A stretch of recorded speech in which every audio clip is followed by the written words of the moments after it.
Buenas para todos y todas. Hoy les traigo Cuidando Plantas de esta monstruosidad que se llama Philodendron José Buono. Miren lo que es esta planta, las hojas que tiene son súper variegadas, todas tienen variegado. Y bueno, quiero contarles un poco acerca de su cuidado. Es una planta que tengo hace un año y medio más o menos. Y bueno, hoy ya tengo un año y medio de experiencia con esta plantita, con esta cosa increíble. Miren lo que son estas hojas. O sea, a ver, no sé bien cómo ubicarlo para que se vea bien, pero ven que tiene hojas muy manchadas. Mirá esta que está acá, es miti prácticamente. Y la idea es hacer un repaso. Vamos a ver si la puedo ubicar ahí, sin que me tape la cara. Ahí va. Vamos a hacer un recorrido por las características principales que tiene que tener el ambiente para que tu planta crezca así de hermosa, así de gigante. Y van a notar que las hojas todas tienen un tono de variegado medio amarillento. Eso es porque estuve haciendo pruebas con respecto a la luz, ¿no? Como para poder realmente hacerles un video basado en mi experiencia y no en una googleada, ¿no? Porque eso lo podemos hacer todos.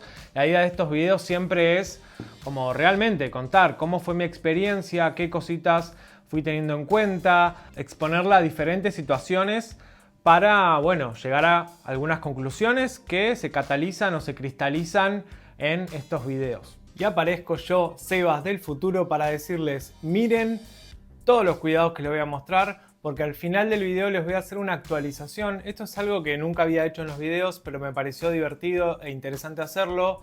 Mostrarles el avance de la planta unos 2 meses después, más o menos 2 meses y un poquito, para que vean lo que pueden lograr con este Philodendron, con los cuidados que les comento en este video. La verdad que van a ver al final, les recomiendo que vean todos los cuidados y al final se queden un toque más porque les voy a mostrar una actualización de cómo está la planta al día de hoy. Vamos a arrancar con la iluminación, que yo un poco les estaba comentando acerca de, no sé dónde poner esta planta, ahí la vamos a dejar. Un poco les estaba comentando acerca del variegado, que en este caso lo ven medio amarillento, no es súper blanco. Y esto tiene que ver con que esta planta cuando llegó tenía algunas hojas, el variegado era muy clarito, era medio amarillentito, pero era muy clarito, casi blanco.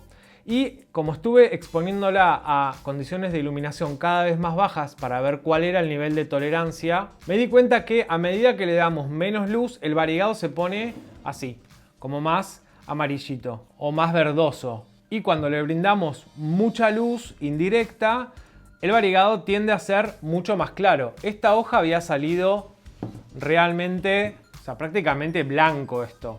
Sin embargo, cuando la estuve exponiendo a un poco de menos luz indirecta, el variegado fue tornándose de este color verde.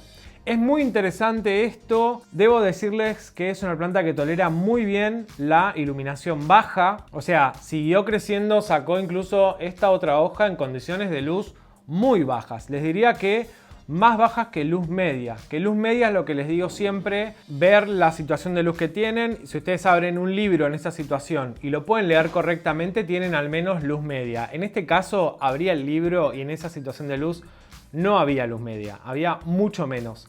Y sin embargo, esta planta creció, siguió sacando hojas. Lo que sí les debo decir es que ven esta hoja, ¿sí?, que estaba en una muy buena iluminación y por eso al principio salió toda muy blanca. Después hice la prueba de, bueno, vamos a pasarla a menos luz. Fíjense lo que pasó. La hoja salió grande, no es que salió muy chiquitita, pero salió mucho más chica que la anterior. Entonces tengan en cuenta eso. Si le dan mucha luz, van a tener un variegado muy clarito, muy interesante, y van a tener hojas más grandes. En cambio, si ustedes la van exponiendo a menor cantidad de luz, lo que va a pasar es que el tamaño de las hojas puede reducirse, como pasó en este caso. Si miramos un poco antes, en este ejemplar, esta hojita, ven que es mucho más chica que las siguientes. Bueno, es un poco lo que les decía. Desde acá en adelante, como que fue exponiendo a mucha más luz, sacó hojas bastante cada vez más grandes, o sea, cada vez más grandes. Pero bueno, después hice el experimento de a ver qué tolerancia tiene con la baja iluminación. Y la verdad es que es muy buena, como les decía, pero tengan en cuenta eso, que los colores se pueden volver más amarillentos. Pueden pasar estas cosas, a ver si puedo mostrárselo. Ven acá, en esta partecita que se puso medio rari, medio como crocantito, medio marroncito.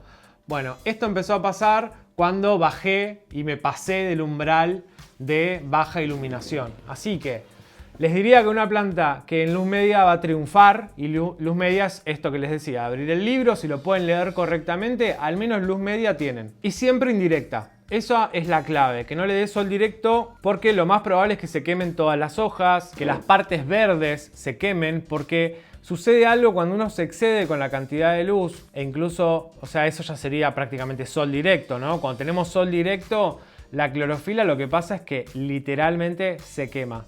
Se sobreexcita y se termina muriendo ese cloroplasto, se termina muriendo esa célula con cloroplasto. Entonces tiende a ponerse amarilla cuando uno se pasa de luz. Incluso esas hojas se pueden morir, o sea, pueden terminar en la muerte de esa hoja. Así que yo les recomiendo que sol directo no, porque va a cambiar mucho el color de las hojas y se van a poner como amarillas en distintas zonas.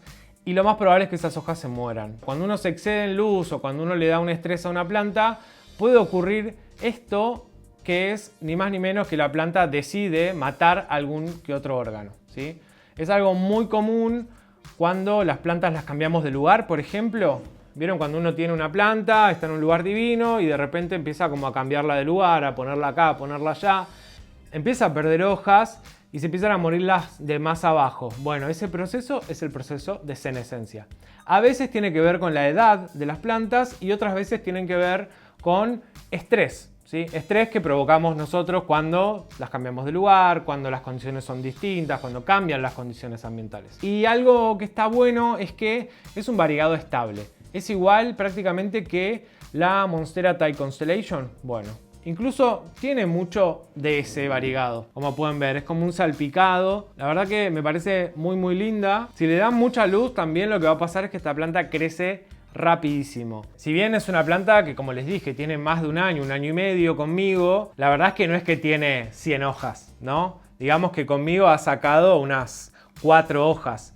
Entonces, en un año y pico, 4 hojas es bastante poco, pero bueno, tengan en cuenta que son hojas grandes y es una planta que cuando saca una hoja es como, no sé, un 15% más de planta, porque son hojas muy grandes y cada vez se van poniendo más grandes. Eso es lo más interesante que tiene esta planta. Les quiero hablar un poco sobre el sustrato. Como pueden ver, es un sustrato muy drenante con una porosidad, o sea, un tamaño de partículas en el sustrato que para mí lo mejor es que sea bien grande para que haya porosidad entre partículas. Que haya porosidad entre partículas significa que haya espacios de aire entre cada uno de los componentes de este sustrato.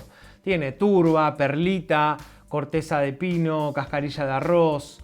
Bueno, varios elementos que si no tienen ni idea cómo armar un sustrato, tienen 2 videos en el canal, siempre lo repito, pero la verdad es que vale la pena decirlo, porque ahí tienen uno con una receta universal de sustrato que les va a servir medio que para todo, y otro que se llama Componentes del sustrato, en el que les hablo sobre cada uno de los componentes, qué aporta al mix, cuál es la textura que van a lograr con cada uno, y bueno, pensar un poco también el sustrato en función de la planta que van a plantar, valga la redundancia, y las condiciones que ustedes tienen. Porque no es lo mismo cultivar este Philodendron en un lugar muy húmedo y muy frío, que en un lugar muy húmedo y muy cálido, que en un lugar muy cálido, muy seco, muy cálido, muy húmedo. Bueno, todas esas cosas van a hacer la diferencia. Entonces está bueno, si ustedes quieren aprender a armar sus mezclas, que vayan y vean esos 2 videos, porque creo que les va a ayudar un montón a comprender un poco más todo este asunto del sustrato.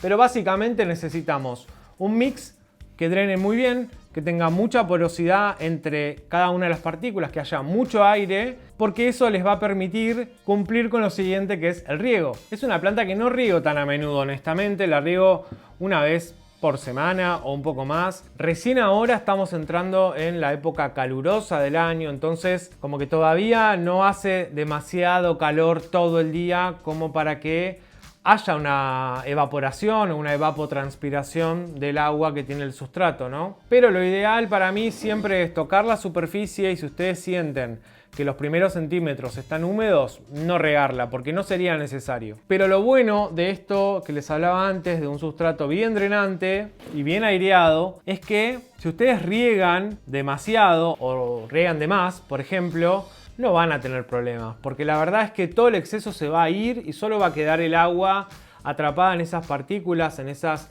mini cápsulas que se van haciendo de aire, va a estar disponible para la planta, pero al tener tanto aire no va a ser un problema. El problema viene cuando lo tienen en sustratos que son medios compactos, que son de partícula muy fina, muy arcillosos. Bueno, en ese caso la verdad es que no les recomiendo esos sustratos porque van a tener que regar mucho menos y además las raíces se pueden ver asfixiadas en ese sustrato tan compacto, tan compactado. La verdad es que ahí me parece que no está bueno cultivarla. Así que un sustrato bien drenante, con mucha porosidad, también que tenga materia orgánica para que pueda brindarle nutrientes a esta mezcla. Cuando hablo de sustrato equilibrado en los videos, esto que les mencionaba, tiene que ser equilibrado en todo sentido, tanto físicamente, o sea, cómo está conformado eso y cómo se comporta cuando uno lo riegue, cuando tiene una planta, porque las raíces tienen que explorarlo, tienen que poder crecer. Sino también equilibrado en el sentido de, bueno, vamos a aportarle materia orgánica para que también aporte nutrientes. Porque si bien todas las plantas tropicales medio que son como de bajo consumo, si hablamos de nutrientes, siempre tienen que tener algo, ¿no? Esto naturalmente, los philodendrons crecen en lugares en los que el suelo quizás es un poco pobre, pero tiene mucha materia orgánica de otras plantas que van muriendo, ¿no? En los ambientes tropicales se da el equilibrio porque mueren algunas plantas que son nutrientes para otras. Entonces, por eso es importante que haya materia orgánica en este sustrato, pero materia orgánica gruesa, ¿sí? No meterle materia orgánica, no sé, el humus de lombriz puede servir, pero yo preferiría usar algún tipo de compost, quizás, que tiene partículas más grandes que les va a quedar una mezcla más aireada. Bueno, esto está relacionado con lo que les estoy hablando del riego, porque mientras más compacto el sustrato, menos van a tener que regar, pero más agua va a retener. Y no sé si sabían también, pero los sustratos que son muy compactos, cuando están húmedos, incluso, si las partículas son muy finas, ese agua no está realmente disponible para las plantas. Por eso muchas se pudren en esos sustratos. O sea, primero porque no tienen oxígeno, o sea, no tienen aire en esa mezcla. Y segundo porque el agua que realmente está ahí está tan pegada, está tan adherida a las partículas. Son cuestiones físicas, no me gustaría meterme en conceptos de tensión superficial y todo esto porque es muy complejo y no quiero marearlos ni marearlas. Pero tengan en cuenta que mientras más compacto, mientras más chiquita sea la partícula, menos disponible el agua está para la planta. No significa que no hay agua ahí, sino que no está disponible, pues está tan pegada a las partículas que las raíces no la pueden absorber. Así que eso, el riego, cuando lo hagan, siempre recomiendo regar desde arriba, ¿sí? Mojar bien este sustrato por todos lados con alguna regadera de pico largo, ideal, porque ustedes pueden ir tirando agua y procuren que por abajo salga todo el exceso. Incluso les voy a mostrar a ver si puedo, pero tienen que tener varios agujeros de drenaje acá abajo. No quiero levantarla más pues se me va a venir todo el sustrato a la cara. Pero por lo menos 4 o 5 agujeros de drenaje para que todo el exceso se vaya. También quiero mostrarles, porque, a ver, acá estoy viendo, a ver, me voy a acercar un poco. Yo vi por acá unas raíces. El sistema radicular de esta planta, acá. El sistema radicular de esta planta es increíble. Fíjense, acá hay una raíz que viene todo por acá. Hace muchas raíces. Así que lo más probable, y acá me meto un poco con el tema macetas o contenedores, lo más probable es que tengan que cambiarla de contenedor muy seguido en la época de crecimiento, que es en los meses calurosos. Yo les recomiendo que usen macetas cada vez que hagan un trasplante 5 centímetros más grande que la anterior. No pasar de una maceta así a una así, porque no. No está bueno pasar de una maceta muy pequeña a una muy grande. Siempre tiene que ser escalonado para evitar estrés, para evitar que haya exceso de humedad, porque mientras más sustrato tenga el contenedor, más agua va a retener. Y por más que sea muy drenante el sustrato, si todo el tiempo eso está húmedo, van a regar menos, mucho menos. Y eso también lo que va a hacer es que cuando ustedes riegan, no solo están incorporando agua a este sustrato, sino que también lo que están haciendo es empujando el aire que está en esas partículas que les mencionaba antes. Ustedes riegan, el agua se va el exceso se va, también sale el aire e ingresa aire nuevo. Es una manera de oxigenar estas raíces que están en este sustrato. Por eso es importante cuando riegan, lo hagan desde arriba y que dejen escurrir muy bien, que caiga todo el exceso, que haya exceso de agua. Nunca regar de forma tímida. Cuando digo tímida, nunca regar así como un chorrito por acá, otro chorrito por ahí, otro por allá, porque eso lo único que hace es mojar de forma despareja este sustrato. Algunas raíces se van a hidratar, otras no van a tener agua disponible, se van a secar, esas se van a pudrir, después se te pueden pudrir todas, te pueden aparecer hongos, es un lío. Así que regá siempre toda la maceta, que caiga todo el exceso y de esa forma te asegurás de que todo el sustrato esté húmedo. Bueno, el hábito de crecimiento, un poquito te estuve contando, crece en ambientes cálidos. Una temperatura de 20 grados promedio es ideal.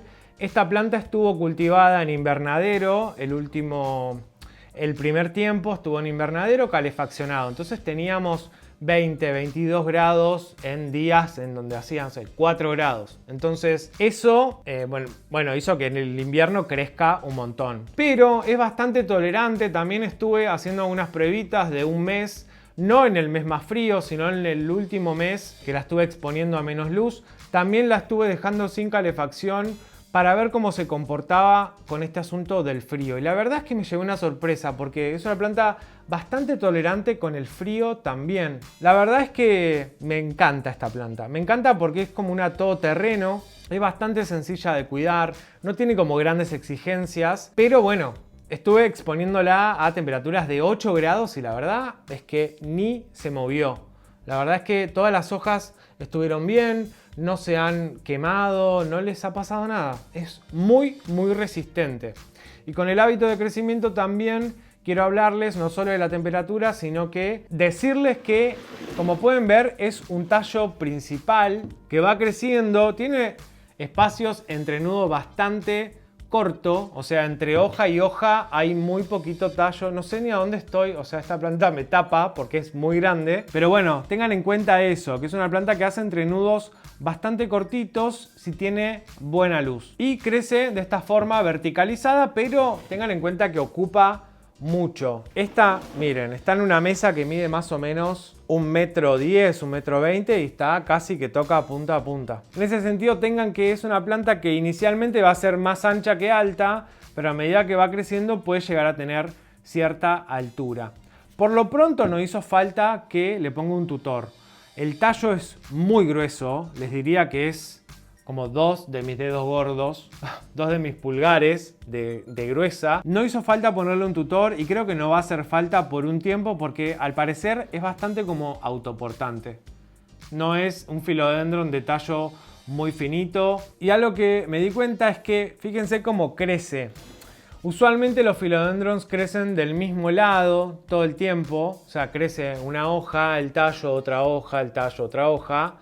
En este caso lo que estoy viendo es que hay un tallo principal que crece una hoja para acá y crece otra hoja para acá, ¿sí? Va una y una, son alternas las hojas. Eso siento que le da cierto equilibrio a la hora de ir creciendo y no se cae para un lado porque no tiene todas las hojas hacia un lado. Eso me pareció muy interesante de esta plantita, que bueno, lo normal que vemos en cualquier planta es que hay un tallo y todas las hojas salen del mismo lado. Bueno, en este caso estoy viendo que se pueden ir alternando y eso le da cierto porte, cierto equilibrio en peso, ¿no? Cuando sale una hoja de un lado, si todas salen para un lado tiende a irse hacia algún lugar, hacia adelante, hacia atrás.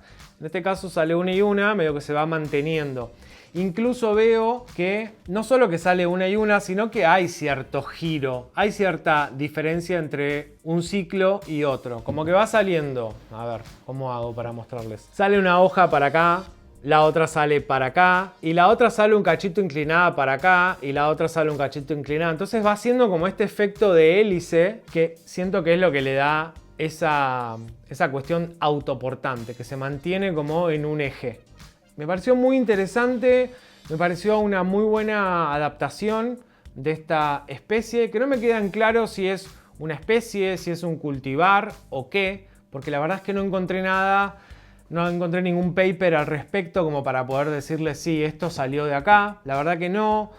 Prometo quizás investigar un poco más, pero bueno, es anecdótico saber esas cuestiones. Lo importante es saber cómo cuidarla, que de eso estamos hablando hoy, que tiene que ver con mi experiencia cuidando esta planta. Otra cuestión con el hábito de crecimiento es que hace unas raíces aéreas o adventicias que no se puede creer. O sea, son plantas que hacen unas raíces muy gorditas, que van a crecer un montón y que van a tender a irse hacia el sustrato. Eso es totalmente normal, no hace falta que las corten y es un poco lo que les decía de que hace falta trasplantarla bastante seguido y es justamente por eso, porque va haciendo raíces aéreas que van hacia el sustrato. Es lo mismo que pasa con una monstera deliciosa. Vieron que hay monsteras deliciosas, no sé si alguna vez vieron en algún lugar donde hay una monstera muy grande, en alguna casa o en algún lugar. Termina siendo unas raíces tan largas, pero muy largas, de metros, que terminan llegando hasta el suelo o hacia alguna superficie y se pega. Pero siempre van a ir buscando el suelo, ¿sí? Tienen esta cuestión del gravitropismo de esas raíces, que lo que van a hacer es empujar el crecimiento de las raíces hacia abajo. Si ven que el crecimiento es muy elongado y hay mucho espacio entre nudos o entre hojas, es porque ahí les está faltando un poquito de luz.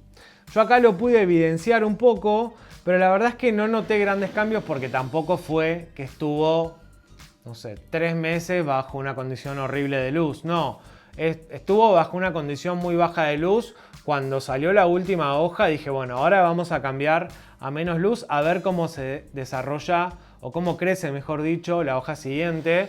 Y bueno, esta fue la hoja siguiente, mucho más oscurita, también mucho más chica y el espacio entre nudos la verdad que no es tan distinto al anterior. Pero bueno, es una experiencia de simplemente habrá sido 1 mes y medio, no fue mucho. Así que en ese sentido entiendo que cuando le falta luz empieza como a etiolarse, empieza a alargarse y el espacio entre nudos se va haciendo más largo. En ese caso probablemente necesites en algún momento un tutor, pero lo que yo recomiendo es mandarlo a un lugar más iluminado para que tenga este crecimiento de forma de roseta que me parece muy interesante. Seguido el hábito de crecimiento les voy a hablar de la fertilización, que un poco está ligado a eso, porque como crece en meses cálidos, si vos querés fertilizar esta planta, te recomiendo que lo hagas en los meses cálidos. Primavera, verano, en los lugares como en Argentina, que tenemos estaciones muy marcadas, bueno, en esos meses podés fertilizarla 2 veces al mes tranquilamente con cualquier fertilizante que tenga alto contenido de nitrógeno, porque lo que buscamos acá es que crezcan hojas, que crezcan más grandes y demás. Entonces, buena cantidad de nitrógeno en el fertilizante y siempre recomiendo que el fertilizante lo diluyas al doble de lo que te dice el envase. Si por ejemplo utilizás algún fertilizante químico de estos que se venden, que todos sabemos la marca, y te dice una tapita por litro, bueno, poné una tapita cada 2 litros de agua, hacelo más diluido y de esa forma podés repetir la fertilización más a menudo, incluso con cada riego, tranquilamente, si lo diluís más.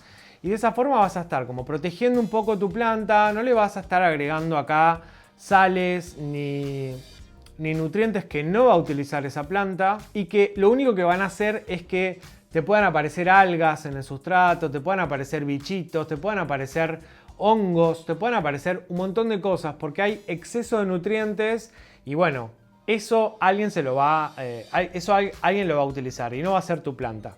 Y todo eso puede competir en algún punto con tu plantita. Entonces, más vale utilizar los fertilizantes mucho más diluidos y ya, más seguido y más diluido. Eso es mi recomendación siempre y vas a gastar la mitad, porque te va a durar el doble cualquier fertilizante que vos uses. Y respecto a las plagas, la verdad es una planta que nunca le encontré ningún tipo de bichito, ningún tipo ni de ácaros, ni de cochinillas, pero también yo tengo una obsesión con el control de plagas. Me parece importantísimo estar haciéndole control de plagas todo el tiempo a estas plantas, así que recomiendo que cada 15-20 días la pulverices con jabón potásico y aceite de neem. De esa forma preventivamente vas a alejar cualquier bichito, principalmente en los meses más calurosos porque son los meses en los que hay más probabilidades de que aparezca una cochinilla, más probabilidades de que aparezca algún ácaro o alguna arañuela, pero porque nada, uno tiene los ambientes más abiertos, más ventilados, entra, sale, hay viento, todo el tiempo la casa está abierta, entonces pueden entrar estos bichos, pueden entrar en forma de huevitos, pueden entrar en formas de bichitos, si tenés mascotas los pueden transportar de una planta a otra, cuando los sacás a pasear, volvés, bueno. Entonces, de forma preventiva, jabón potásico, aceite de neem cada 15-20 días y te olvidás del asunto plagas. Tiene pinta, como es una hoja con mucho verde, mucha clorofila, tiene pinta que podría llegar a ser atacada por algún ácaro. Pero bueno, como te digo, yo le estoy haciendo control de plagas siempre, jamás tuve un problema, pero bueno, probablemente tenga que ver con mi obsesión con el control de plagas. Pero en el caso tuyo, si no le haces control de plagas, o no te gusta, o te da pereza, bueno, yo te recomiendo que lo hagas. Tiene pinta de que se le pueden pegar arañuelas. O sea, no tengo la certeza, pero tampoco tengo dudas. Así que más vale hacerle control de plagas y olvidarte. Y también otra cuestión que a mí me parece muy importante es hacerle rutina antihongos a las plantas. A todas, no solo a esta, a todas. Con cada cambio de estación aplicás un fungicida sistémico y de amplio espectro. Te fijas en el mercado, hay un montón de productos que encajan en esto de que sean sistémicos y de amplio espectro. Buscás alguno, lo conseguís, lo diluís como te dice el envase y lo aplicás. Son 4 veces al año. La verdad que es 4 veces que te lleva un ratito, lo utilizás tal cual te diga el empaque. Usualmente se puede usar en riego y se puede usar de forma foliar, o sea, pulverizándolo. Lo aplicás y ya está. Son 4 veces al año, no te cuesta nada y de alguna forma estás tachando un problema de tu lista, porque puede haber muchos problemas. Así que los hongos pueden ser un problemón porque enseguida te comen la planta y la podés llegar a perder, real, porque se empieza a pudrir por todos lados. Así que rutina antihongos también con cada cambio de estación. Y algo que me olvidé de decir del hábito de crecimiento es el tema de la humedad. Yo la estuve cultivando en situación de humedad muy alta, les diría que 85% humedad en el invernadero. Y bueno, ha generado unas raíces y no ha tenido ni medio problema en abrir todas las hojas. Esto de la humedad no solo te va a ayudar a que tu planta se vea más turgente y que abra bien las hojas y que desarrolle raíces aéreas, sino que también vas a mantener un poco alejadas a las plagas, principalmente a los ácaros y las cochinillas, que es lo que te mencionaba antes. Es una especie de barrera climática que podemos hacer para evitar que proliferen estos bichos, ¿sí? Mientras mayor humedad tengamos, es menos probable de que aparezcan y te copen la planta, o sea, que te colonicen la planta. Así que humedad alta es lo ideal, yo les diría que por encima del 60%, pero un 80-85% fantástico, porque miren cómo ha crecido esta planta en ese porcentaje de humedad ambiental, que es un montón para dentro de una casa, porque te puede arruinar todos los muebles, pero si la tenés en algún patio protegido y podés elevar la humedad de alguna forma, la verdad es que es algo que está bueno, le va a venir muy bien a esta plantita. Acá acabo de ver, miren, estas son 2 hojas, pero miren lo que es esta raíz que le está saliendo acá. A ver si puedo moverla. Está saliendo dentro de la base foliar, pero miren lo que es esa raíz. No, es tremenda, me parece una planta preciosa, re fácil de cuidar. Sí, debemos decir que es un poco costosa, pero bueno, hoy en día, ¿qué planta no es costosa? Así que bueno, la verdad es que esta especie, esta planta, este cultivar, este híbrido, no sé qué es realmente. Esta planta me ha dado puras satisfacciones. Me parece divina, ha crecido muy bien en todo este tiempo. Está gigante, o sea, honestamente es una especie de orgullo tener esta planta en mi vida. Y la adoro porque el variegado que hace, esto cuando le dé más luz o cuando las próximas tengan más luz, les voy a mostrar cómo se ve el variegado, que se ve mucho más clarito. Pero bueno, quería mostrarles también lo interesante que puede ser si la exponen a un poco menos de luz, van a tener un variegado más amarillito. Y como les dije en un inicio, ahora les voy a mostrar cómo está este Philodendron José Buono al día de hoy, que no lo van a poder creer, o por lo menos yo no lo puedo creer. Miren lo que es esta bestia. No sé cómo lo voy a hacer entrar en el encuadre, pero quiero que vean el tamaño que tiene esta planta. Miren el tamaño de mi cabeza y el tamaño de esta hoja. No se puede creer. Más o menos pasaron 2 meses y algunos días. Y miren lo que es esta planta. Esta es la última hoja que abrió. Perdónenme si no me ven, pero prefiero que vean la hoja antes que a mí. Miren lo que es mi mano y lo que es esta hoja. Esta es la última que abrió y bueno, obviamente acá está generando una nueva. No quería dejar de mostrárselos porque la verdad que estoy impactado con lo que logré con este Philodendron que nada, no sé cómo ubicarlo para que entre en el encuadre. Miren lo que es gigante. Ya no sé a dónde meterlo, honestamente. Probablemente lo tenga que cortar en algún momento porque ya no hay lugar para esta bestia.